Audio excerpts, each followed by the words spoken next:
In today's video, we're going to talk about a very popular topic, walking on eggshells around narcissists. Instead of telling you how to do it, I will suggest a framework to understand why we do it and how we can change one specific small idea in our mind to make it easier to stop doing it and act in a way that actually is healthy for us and works for us. Namely, this is the imagined correlation between the outrage that we witness and the actual offense. As always, if you find this content helpful, please consider liking, subscribing, hitting the notification bell, and commenting. We often believe that there is a correlation between two very different things.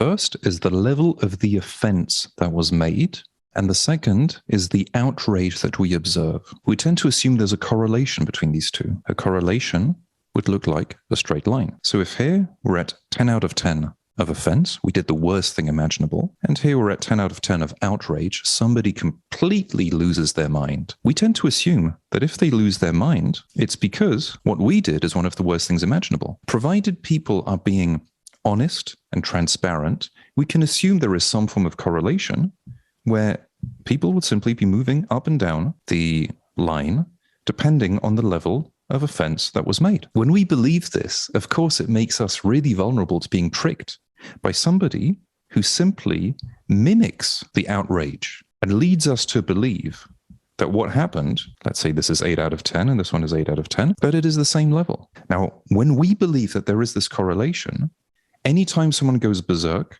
our mind shuts down and we believe that we did something wrong, that there's some level of offense, especially if we lack trust in ourselves and we have some level of guilt and we don't think we're good enough and we have already delegated to someone else the capacity to tell us how good we are, if we're a good person, how right we are, whether we're making mistakes or not. When we delegate to someone else, we lose our own ability to think, to judge ourselves, to assess situations. When it's explained this way, of course, it seems logical that you can have a complete maniac yelling somewhere. It might mean that some terrible outrage happened. It might also mean that the person is mentally unwell.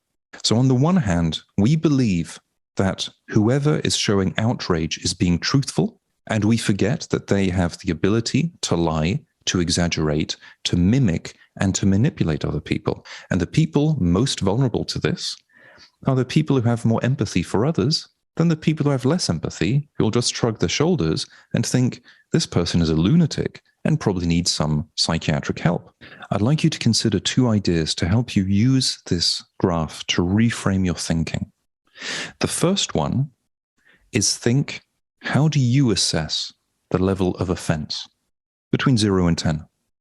If someone is upset you didn't do the dishes or didn't do the laundry, how bad is that offense? I would like you to consider 3 types of offense.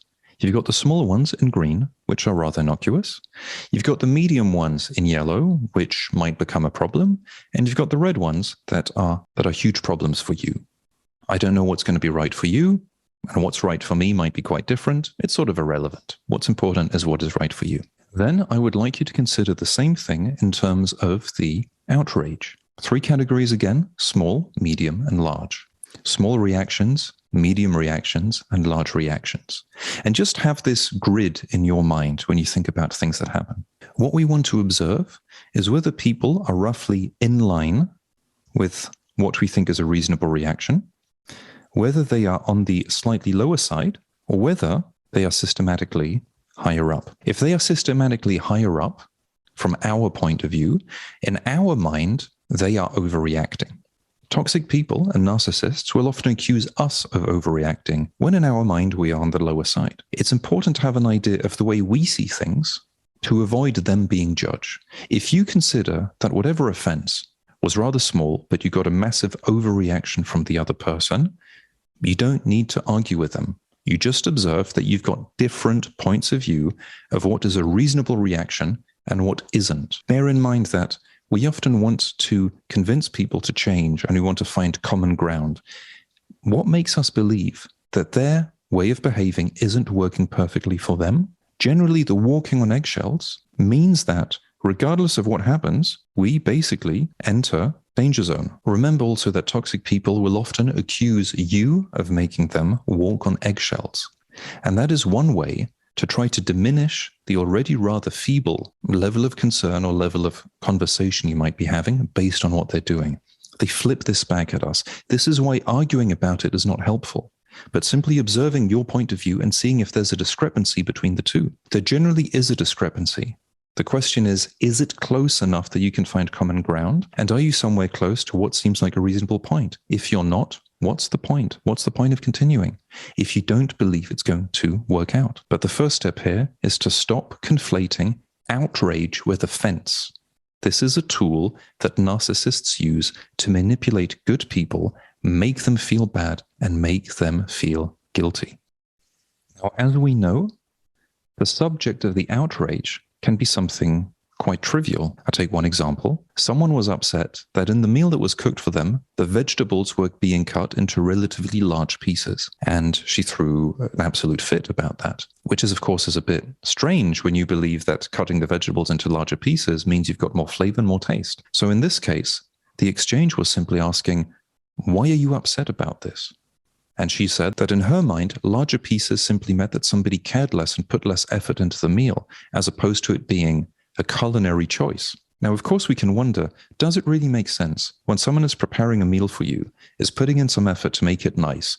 Do you really think that they are going to try to sabotage the pleasure of the meal by cutting the vegetables badly in order to annoy the other person? Even if the larger pieces were less nice, does this really justify top level of outrage for what probably would be considered a low level offense? In her mind, of course, it was a high level offense, but in these people's minds, everything is a high level offense. And if this is the case, if every time they don't get what they want, they go into top level of outrage, maybe they can't control themselves, but in all cases, that is not healthy. They can't control themselves. So you're afraid that they're going to explode.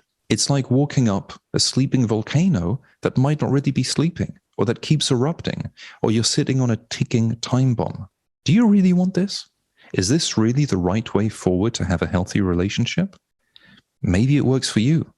But if it's the case, you pretty much know what's going to happen systematically. Don't assume that the outrage is the consequence of the offense or the consequence of something you did. Maybe just assume that the point of the outrage is to get you to behave the way that they want. And why wouldn't they do it? It works. If you scream and shout systematically and you always get your way, why would you even stop if your goal is to get your way? And if other people put up with it? I hope that was helpful. Thank you very much for watching.